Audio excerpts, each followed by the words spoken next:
श्री कृष्ण कहते हैं, केवल डरपोक और कमज़ोर ही चीज़ों को भाग्य पर छोड़ते हैं, लेकिन जो मजबूत और खुद पर भरोसा करने वाले होते हैं वे कभी भी नियति या भाग्य पर निर्भर नहीं करते। जिस व्यक्ति के पास संतुष्टि नहीं है उसे कितना भी मिल जाए वह असंतुष्ट ही रहेगा। कर्मों का गणित बड़ा सीधा और सरल है। कर भला हो भला और कर बुरा तो हो बुरा। अहंकार तब उत्पन्न होता है जब हम भूल जाते हैं कि प्रशंसा हमारी नहीं हमारे गुणों की हो रही है। किसी अच्छे इंसान से कोई गलती हो जाए तो उसे माफ़ कर दो, क्योंकि मोती अगर कचरे में गिर जाए तो भी कीमती ही रहता है। श्री कृष्ण कहते हैं, तुम उसके लिए शोक करते हो जो शोक के योग्य ही नहीं है और फिर भी ज्ञान की बातें करते हो। बुद्धिमान व्यक्ति न जीवित के लिए और न ही मृत व्यक्ति के लिए शोक करते हैं। जिस प्रकार एक दिया अपना प्रकाश कम किए बिना हजारों दियों को जला देता है, उसी प्रकार खुशियों को बांटा जाए तो खुशियाँ कम नहीं होती। खुशियों में तो सब साथ देते हैं। असली दोस्त वही है जो दुख में साथ दे। अच्छाई और बुराई इंसान के कर्मों में होती है। कोई बांस का तीर बनाकर किसी को घायल करता है तो कोई बांसुरी बनाकर बांस में सुरों को भरता है। आप वास्तव में कुछ करना चाहते हैं तो रास्तों की तलाश करेंगे। यदि आप कुछ नहीं करना चाहते हैं तो आप बहाने ढूंढें। न कपड़े देखता है और न रंग देखता है, न वो पूजा करने का ढंग देखता है, वो केवल इंसान का दिल देख करो, क्योंकि प्रेम ही जीवन की एकमात्र शक्ति है। का सबसे बेहतरीन साथी उसकी सेहत है। अगर उसका साथ छूट जाए तो हर रिश्ते उसके लिए बोझ बन जाता है। इंसान का सबसे बेहतरीन साथी उसकी सेहत है। अगर उसका साथ छूट जाए तो वह हर रिश्ते के लिए बोझ बन जाती है। एक समय की बात है, एक प्रतापी राजा ने घोषणा की कि मेरे राज्य में अगर कोई व्यक्ति मुझे ढूंढ लेगा तो मैं उसे अपना युवराज बनाऊंगा। यह घोषणा सुनकर नगर के सभी लोग इकट्ठा होने लगे और राजा को ढूंढने के लिए मंत्री से बात की। मंत्री ने कहा, ठीक है, मैं तुम्हें राजा को ढूंढने की प्रक्रिया को समझा देता हूँ। राजा को जो ढूंढ लेगा उसे युवराज पद मिलेगा, लेकिन राजा को 2 घंटे के अंदर ही ढूंढना होगा। सभी लोगों ने कहा, ठीक है।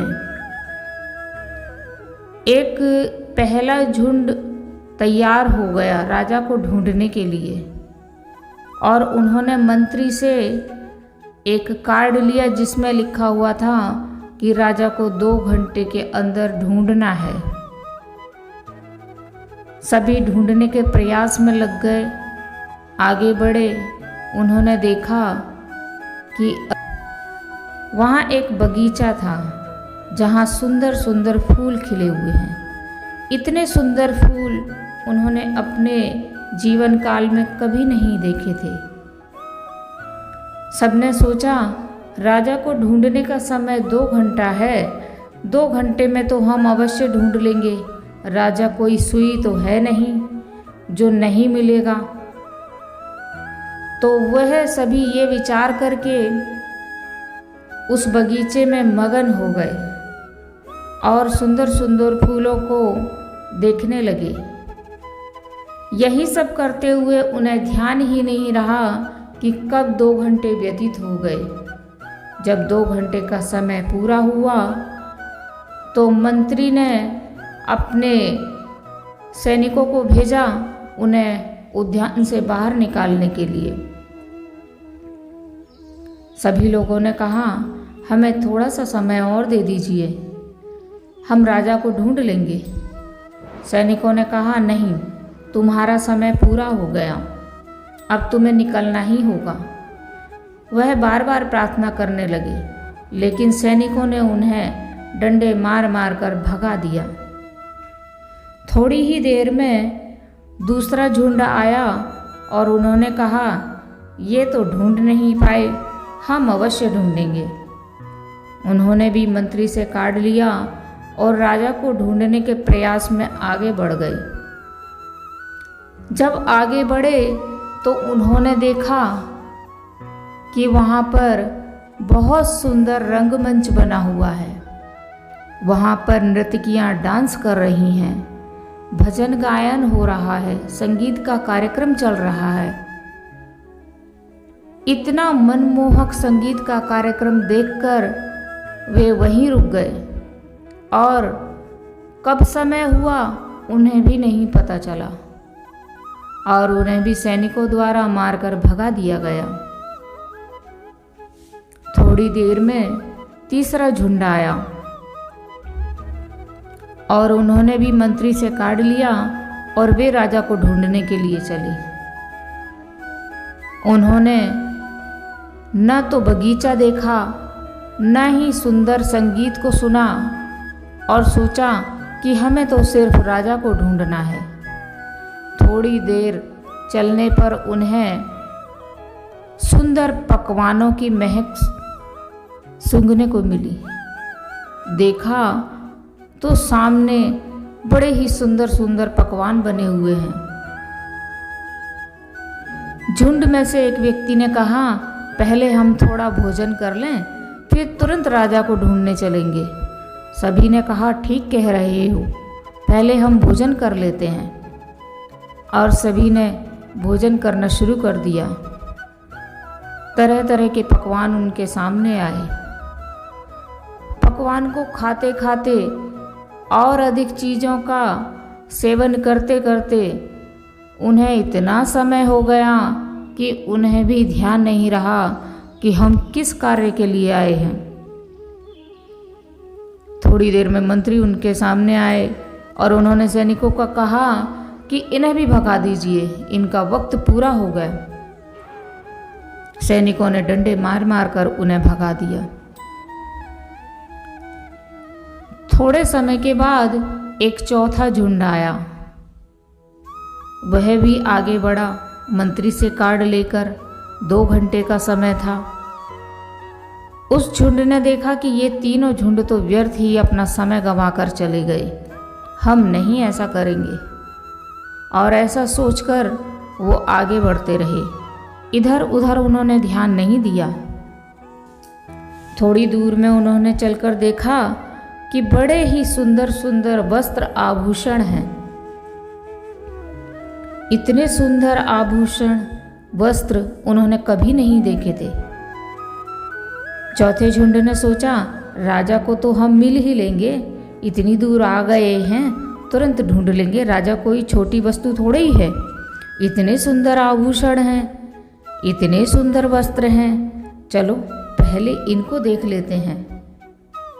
और वह चौथा झुंड आभूषण पहनने में, वस्त्र पहनने में इतना मगन हो गया कि उन्हें भी वक्त का अंदाजा ना रहा। सैनिकों ने कहा, तुम्हारा वक्त पूरा हो गया है, आप बाहर निकलो। उन्होंने कहा, नहीं नहीं, अभी हमें थोड़ा सा वक्त दे दीजिए, हम राजा को ढूंढ लेंगे। लेकिन ऐसा नहीं हुआ। सैनिकों ने डंडे मार मार कर उन्हें भगा दिया। अब एक किसान व्यक्ति था। उसने कहा, मैं भी राजा को ढूंढूंगा। मंत्री ने कहा, 4 झुंड आए और प्रयास किया और चले गए, तुम क्या राजा को ढूंढोगे? लेकिन उसने आग्रह किया, मुझे अवसर दीजिए, मैं अवश्य राजा को ढूंढूंगा। वह व्यक्ति आगे चला। उसने सुगंधित फूलों को नहीं देखा, ना ही आभूषणों को देखा, ना ही भोजन को देखा, ना ही संगीत को देखा। वह आगे ही चलता रहा, क्योंकि वह विचार करके आया था कि मुझे सिर्फ राजा को ढूंढना है। थोड़ी दूर चलने पर उसके सामने राजा बैठे हुए थे। जब उसने राजा को ढूंढ लिया, राजा ने कहा कि इतने सारे व्यक्ति आए, उन्होंने नहीं ढूंढ पाया, तुमने कैसे ढूंढ लिया? और क्या तुम्हें लोभ लालच नहीं था इतने सारी आभूषणों का और तरह तरह के व्यंजन का, वस्त्रों का? उस व्यक्ति ने कहा, नहीं महाराज, मुझे सिर्फ आपको ढूंढना था, मैं आपको ढूंढना चाहता था। वस्त्र और आभूषण तो मिल ही जाएंगे, उनका क्या करना है, वह तो नश्वर हैं। राजा ने खुश होकर उस व्यक्ति को अपने पास बुलाया और उसे सम्मानित किया, युवराज पद दिया। जब युवराज बन गया वह, तो सारी चीज़ें जो वह छोड़ के आया था वो उसे स्वतः ही मिल गईं, क्योंकि जो युवराज होता है उसे तो सब कुछ मिल ही जाता है। राजा ने जब उसे युवराज पद दे दिया तो वह बड़ा ही प्रसन्न हुआ, और युवराज पद प्राप्त करने के बाद उसे जो सारी चीज़ें छोड़ कर आया था वह तो स्वतः ही प्राप्त हो गईं। इस कहानी से हमें ये सीख मिलती है कि हम जो दुनिया के झंझटों में पड़े हुए हैं, रूप रस और गंध के चक्कर में पड़े हुए हैं, उसको त्याग कर हमें ईश्वर की आराधना करना चाहिए। अपने जीवन को मुक्ति की ओर ले जानी चाहिए।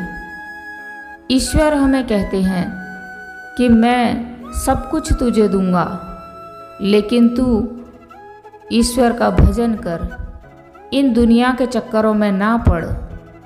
लेकिन व्यक्ति इतना मूर्ख होता है कि अपने सामने हजारों लोगों को जाते हुए देखता है, उसे वैराग्य भी होता है, लेकिन वह भूल जाता है कि मुझे भी संसार से एक दिन जाना है।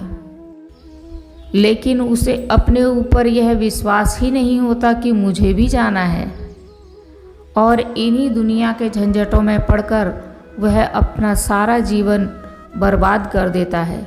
खाने में, पहनने में, सोने में जब वह चला जाता है दुनिया को छोड़कर, तो उसके कर्मों का हिसाब होता है और उसे फिर जन्म और मृत्यु के चक्कर में पड़ना पड़ता है। इसलिए मित्रों, हमें सचेत होकर ईश्वर की आराधना करनी चाहिए। हमें अपनी मुक्ति का प्रयास करना चाहिए, जिससे हम अपने जीवन के लक्ष्य को पूरा करते हुए इस जीवन को जिएं। दुनिया के व्यर्थ की बातों में अपना कीमती समय बर्बाद ना करें। आज के लिए बस इतना ही। जय श्री कृष्ण। राधे राधे।